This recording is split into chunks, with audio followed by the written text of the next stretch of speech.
I would like to present the next reporter. This is Anna Carnegie-Brown, who will present her program within the limits of ELIA Association, which is named ELIA Exchange. Anna Carnegie-Brown is a teacher at the university, and he is also an employee of the translation company. She has many innovative ideas and developments on how to train the translator who would meet the modern requirements.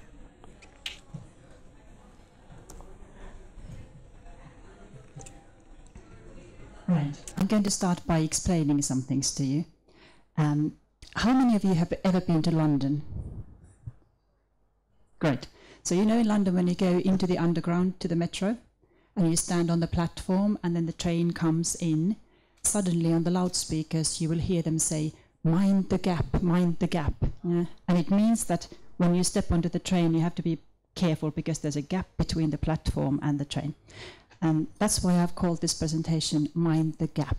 So we're going to be talking about a gap that we have to be aware of and maybe careful with.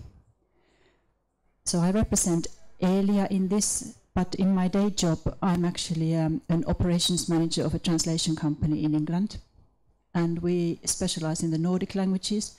So when I have worked with universities, I have worked with universities in England and also universities in Scandinavia and Finland. So that's my personal experience. But I will be talking to you as a translation company representative. Yeah. When you come to conferences, people often talk about the future of the translation industry. Where are we going? What's going to happen? And I think these are some of the things that people generally agree on. There's a huge increase in the volume that needs to be translated in the world, which puts a lot of pressure on the price that the client is willing to pay. The clients are also expected to be turned around very quickly. So very often actually the end user wants the translation immediately, especially if they are online. They want to press the button and they want to see the translation. We often have to work with the client's content management systems or sometimes actually in them. So that means that there is a lot of cooperation over the internet. Especially in the IT world, in the olden days, the work used to be so that the client would wait for a new release and any updates on their product, they would sort of combine them into a project, and then you would get the project and then maybe you would have a couple of days to translate it. These days, it's continuous. They don't wait for that kind of thing anymore. Every time there is a little update, they send it to us. It could be 2 words, it could be 10 words, and we have to do it very, very quickly. And all this means that we are looking at technology as the answer to all of our questions. We hope that technology can help us to link into these systems. It can help us to be faster. It can help us to be more efficient. And it also means that we've started to talk about the quality of our work. What is it that we actually sell? How good is good enough? And how do we measure it? So these are all questions that the industry is talking about. Now, my question to you is, to all of us, is, if this is the future, or if this is where we are already at, how are we going to make sure that we attract new people into our industry? This is not the picture that a young student has in their head when they enter into a university to study translation. You know, when they see subtitles on their TV, or they hear dubbed films, or when they read a book that has been translated. They don't think about this. And I don't know about you, but I like working with intelligent people. I would like to think that even in 10 years' time, it's the smartest linguists that come and work at a translation company or become a freelancer that I work with.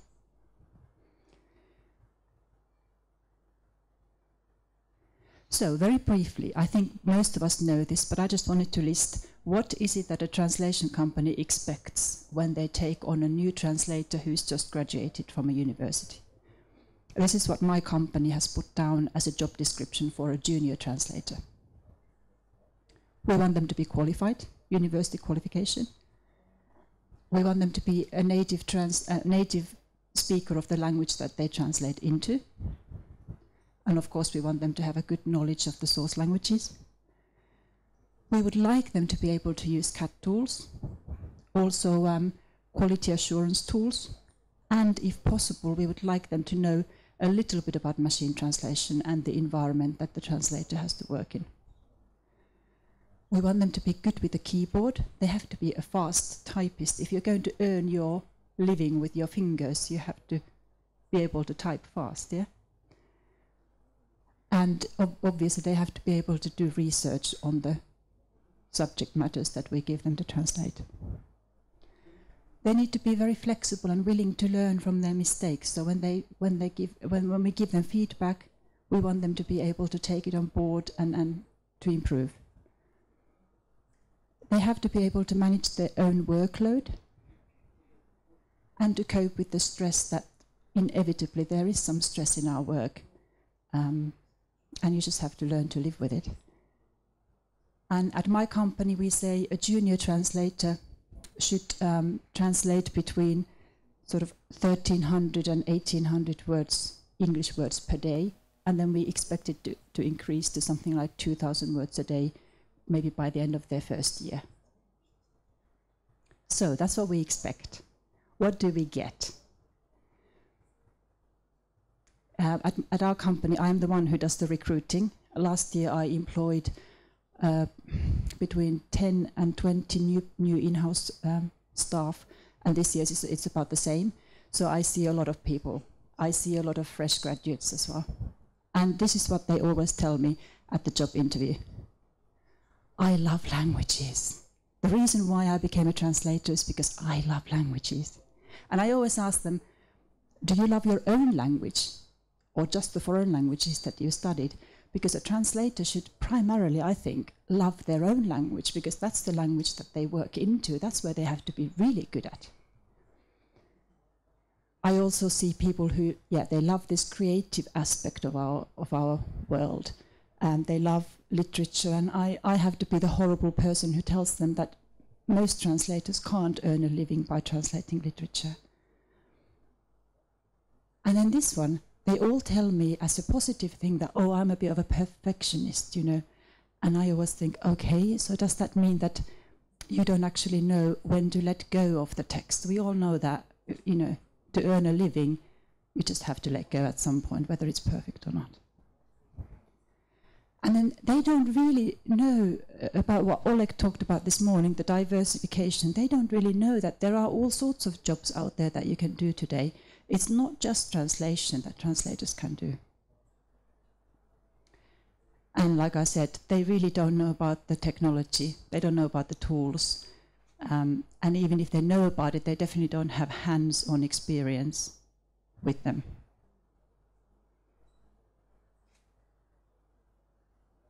So just to drill a little bit into detail, we've got issues with 4 different areas when we employ people straight from university.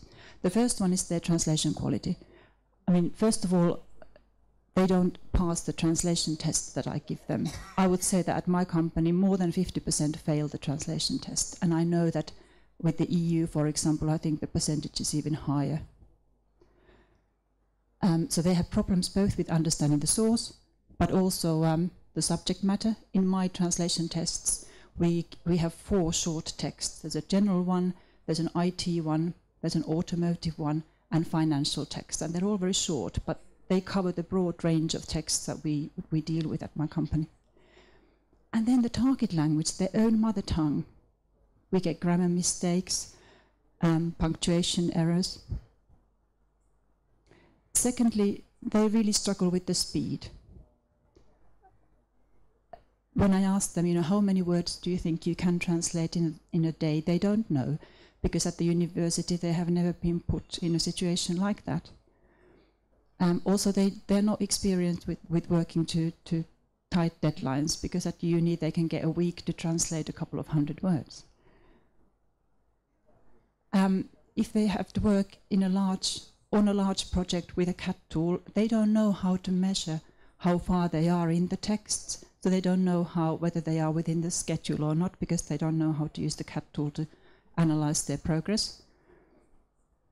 And also they find it very difficult to juggle between many different projects in one day. Like at a translation company, you might be working on a big project, but a small one comes in and you just have to do it, fit it in and then go back to your bigger one. And then this problem that they don't know when to stop. When is it ready? When is it good enough?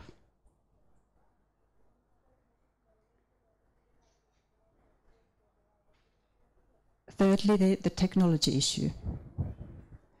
At my company, we are a translation company that works for other translation companies, so we provide Nordic translations for other companies, more than 300 translation companies in the world, which means that we have to work with whatever CAT tool our client chooses to work with. And that means that at my company, we have had to learn 17 different CAT tools. I don't know anyone else who's got that many.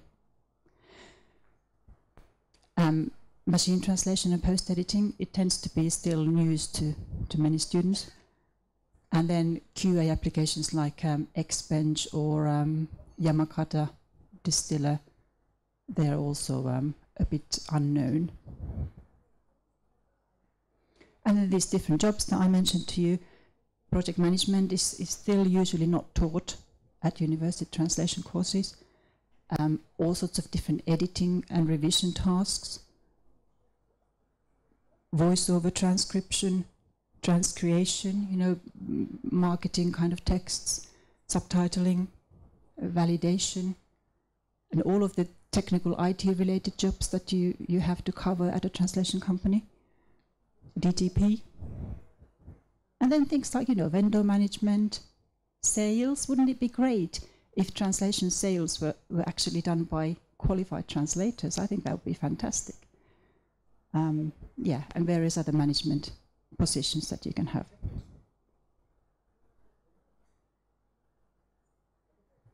So, I said that there's a gap, and I just wanted to demonstrate to you how that gap can be seen in everyday life. So on the one side, we've got the industry. On the other side, we've got the academia. And they're trying to have this dialogue about what we expect and what we get. And we discover that there is this. Yeah. So for example, a translation company would say, well, why don't the universities teach the CAT tools? University would say, they're very expensive. They upgrade them all the time. We haven't got the money to buy the latest versions, and we haven't got the money to buy 17 different CAT tools. Industry would say, your students have got no idea of the speed that we need them to work at. University might say, yeah, but look, we are not here to produce human resources for the translation industry. We are academic institutions. We have to answer to academic bodies. We are measured by different criteria than what you measure by. We say, yeah, but all these linguistic issues, they don't even always know their own mother tongue. Universities would say, the courses are not long enough to teach them anything and everything, we have to leave something out. They have no idea about customer service, we say. Universities would say, well, why don't you teach them that? Keyboard skills, all these tools, post-editing, the list goes on. And the universities would turn us and say, why don't you offer them some internships so that they can come and see how you actually work? And we say, ultimately, we think that you teach them too much theory and not enough practice. And they turn to us and say, but you don't even want to employ them, we train them and, why don't you want to give them a chance? So,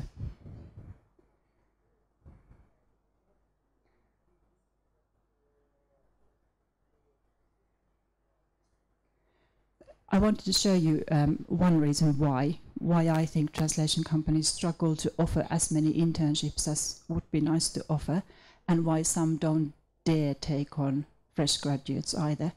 At my company, I tried to estimate how long the company has to invest in taking on somebody new, and this is what I came up with. When I advertise for a new role, I spend a couple of hours on that. Then when I deal with each person's application, that takes a couple of hours. I have to answer their emails, answer their questions. Then I send them the translation test, and I have it assessed by our in-house staff, so a few more hours goes there. If they get to an interview stage, my translators can come from abroad, because I employ a lot of Nordic people, so I have to fly them over from Finland or Sweden or whatever to come to an interview, so more hours on that. And then if they do make it, if we actually take them on either as an intern or as a translator, we give them a full week of induction training. So for the first week they come to us, they do nothing but sit and learn and listen and watch others. I'll put it down as 25 hours. It doesn't mean that a full week at my company is 25 hours. It just means that we've learned, over the years we've learned that we actually record some of this teaching, so that now we put them in front of a computer and they watch a tutorial or webinar or something. So from the management point of view, we don't have to spend 37.5 hours training them. We've sort of cut it down to 25. But basically, that is all before they even enter the production teams, yeah? After this week, you know, they join the translation team or the project management team, and then of course starts the mentoring. They have a senior employee that looks after them. So this alone means that we have invested a full week's of management hours on that person. And if they come to us, if they're an intern and they come to us for a month, that's quite a lot of investment, and you don't know where that person will go after the month. I mean, I actually think that internships should be at least 3 months. I think 1 month is a very short time.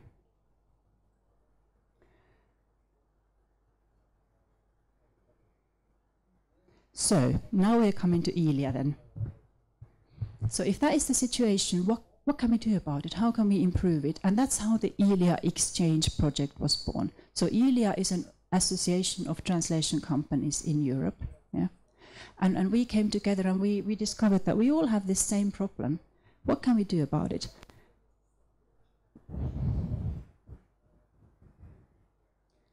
And a year ago, we started this project. It's basically ongoing, so it's not one of these projects that lasts like a couple of years. And there is no external funding for it. That means that we're not getting money from the EU or anything like that. So it's entirely voluntary for everybody who wants to take part. But basically, the three parties that we see in it are European universities that have master's level translation training programs, and then translation companies who are members of ELIA. I think John said yesterday that there are 170 at the moment. And then the students. I think it's quite important to remember that it's not always that the university and the student are the same.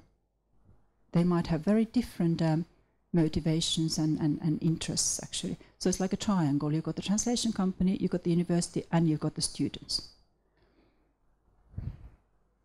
And what we try to achieve with this project is to address this frustration. Both or all sides are a bit unhappy. Nobody feels that they're quite getting what they want to get. And I have to say that the academic side has been really, really enthusiastic about this, and I'm really grateful. I've got more interest in the academic partners at the moment than I have on the translation company side. So we wanted to first find out how are the current ELIA member companies working with universities. So I did a little bit of research a year ago into that. I asked them, and I'll show you in a minute. Then the next thing we did, we wanted to produce a list of universities in Europe who would be interested. I contacted about 60 of them last summer in different countries, and about half of them showed interest. The next thing that we wanted to do was to select within the ELIA membership, we wanted to select translation companies who in their own countries would be willing to organize some sort of regional cooperation. And that's been done. I started a group in the UK last September, and then just this April we have set up 11 others. So now we've got 12 regional groups in Europe, all working on this cooperation initiative. And one of their tasks is to organize meetings locally every year.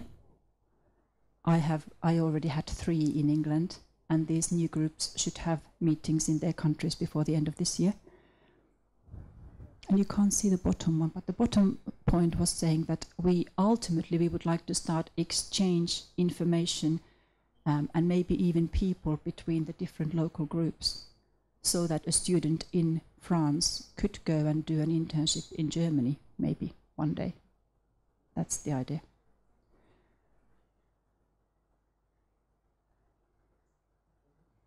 Right, I just wanted to show you really quickly what we do in these groups.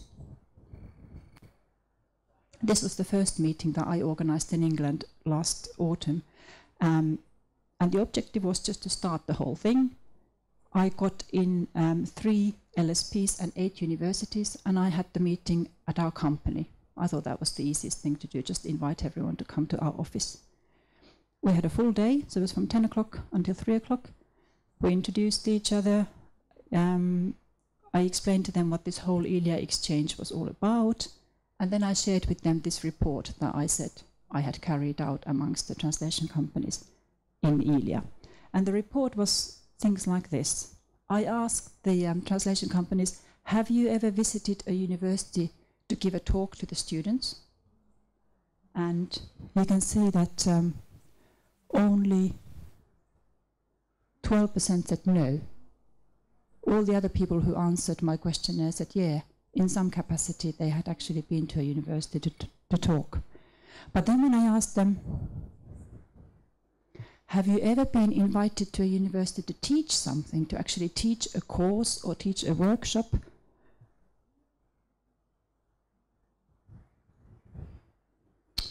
Well, you can see the numbers. You can see that the percentage who's never been asked to do that is much bigger. So I think that already identifies an area where maybe we could improve. Not just have the industry to go and talk about what the life is like in the commercial world, but actually let them come and make a difference to the content of the courses. Yeah. I asked things like, have you ever offered internships? Most of them had. I asked them how long your typical internship is, and you can see that for many of them it is longer than just 1 month. It is actually several months. And then I asked them, what kind of things do you let the intern do at your company? What kind of things can the student do? And the red ones are the yeses and the blue ones are the nos. So you can see that 80% of the companies actually allowed them to do real translation work, which is of course how we want it to be. We don't want them to be there and then, just make a cup of coffee to the manager or something. And then I asked them, what kind of training do you have to give to these interns when they come to you from university? And you can see that the vast majority had to teach them the CAT tools. Yeah. Other things that they were taught included things like company processes. Well, that's kind of obvious. Linguistic guidelines, so if the company had linguistic guidelines. But then things like quality management system. So if the translation company had some sort of accreditation, they would share that with the student. Translation management system, so what kind of database do you use to record your jobs and all the other data? And then much less these kind of things these days. Yeah. So that was our first meeting. Then we finished by having lunch, and then I showed them what kind of translation management system we use at my company. And then when we came up with this idea of an ELIA exchange kit, that ultimately we would like to produce like a first aid kit, like a package that companies and universities who want to work together, what can they do? Ideas, presentations, materials. So that is what we will be working on in the coming years. Then we had a second meeting where we started to work on that kit. Similar kind of people attended, and this time we met at a university. So that was very nice. Again, we went through where the ELIA exchange initiative was at that point. This was now in December last year. And we particularly talked about 3 projects. So the ELIA is kind of divided into 3 projects. The first group that worked on a Memorandum of Understanding, it basically means that we wanted to produce a document that gives instructions and guidelines for a translation company who wants to organize an internship. What should you do? How should you do it? What kind of tasks can the intern do? What kind of contract you make with that student? And that group has now finished, so we have produced these guidelines. The second group is trying to do very much what you were saying. We want to have a database, Europe-wide database, where universities can go in, students can go in, and translation companies can go in, and they can have, there can be a channel where they can find internships or other cooperation opportunities. And then the third one is just to create these regional groups that will start meeting and will keep meeting regularly. And then the idea of the kit, I wanted to sort of clarify all the different opportunities that we can have for working together. And we came up with this idea that the cooperation can happen within 3 different types of context. First of all, it can happen within the industry context. And that means that we ask the academic people to come into our world. So students can come into our company and have an internship, or they can come to our company and just have a short one-day visit. Academics can come to our industry conferences. So anything that happens within the industry context. Or we can go to the academic context. So industry people can go to the universities, so they can go there to teach, they can go there to talk. They can try to influence the course content and so on. And then the third area, which might be quite a challenge actually, is the area of research. So for example, PhD dissertations. It would be lovely, I think, if the dissertations were more on topics that the translation industry could really use. But there are challenges there. I mean, a typical PhD takes 3 years maybe, and that's a very long time for the translation industry to wait for the results. The industry moves so much more quickly. But I think we could do things there too. So at that meeting, we actually set up little groups within our regional group. We called them task forces. And we gave them 4 different tasks, and they were all supposed to report on these a couple of months later. The first one, I just wanted them to write down what the UK law says about internships. What does it actually say? What is a position of an intern in a company? Do you have to pay them? If so, how much do you have to pay them? What rights do they have? Do they have the same rights as an employee? And so on. So we produced that report. Then we wanted to produce 2 documents about the benefits of this whole thing. What are the benefits for a university? What are the benefits for a translation company in doing this voluntary stuff? And then we also wanted to look, how can we incorporate these internships into university translation programs? Because at least in England, it's very difficult. The master's course is only 1 year, and there's no way you can get 3 months of internships into that. So internships have to sort of happen outside of the official course.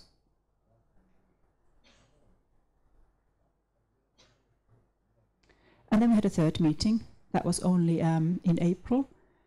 And again, we met at a university, this time in London.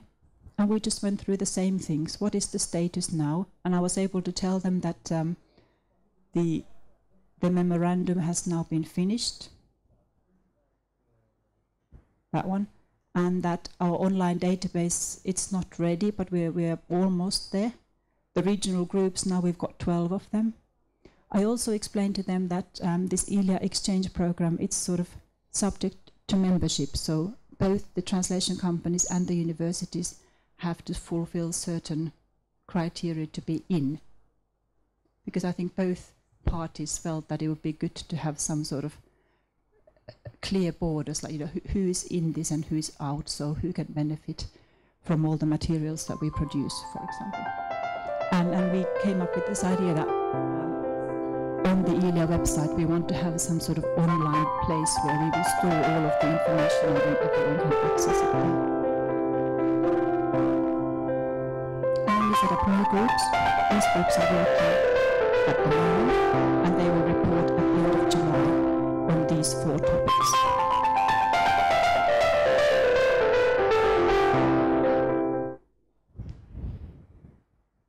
So finally, I just wanted to say that if we ignore this gap, if we ignore the fact that the gap, I think, is there, where does it leave us?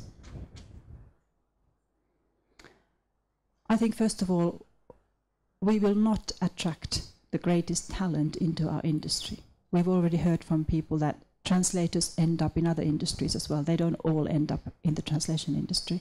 And I think that would be a great pity. If we don't do anything about this, it also means that employing fresh graduates is a very painful process. It's a painful process for them because they've got this huge amount of information that they have to learn in a very short period of time when they come to work at a translation company.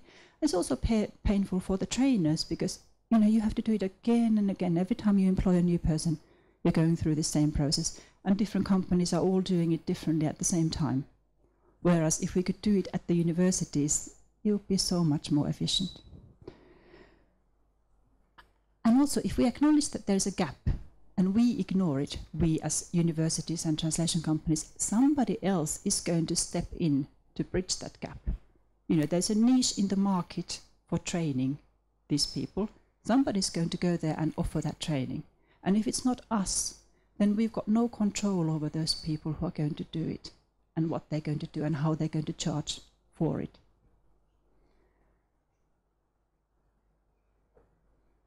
So basically, I don't like it when industry talks about us being the real world and universities are not the real world. I think we're all in the real world and we are in it together. So I think we should work on this together as well. Thank you very much. Thank you, Anu.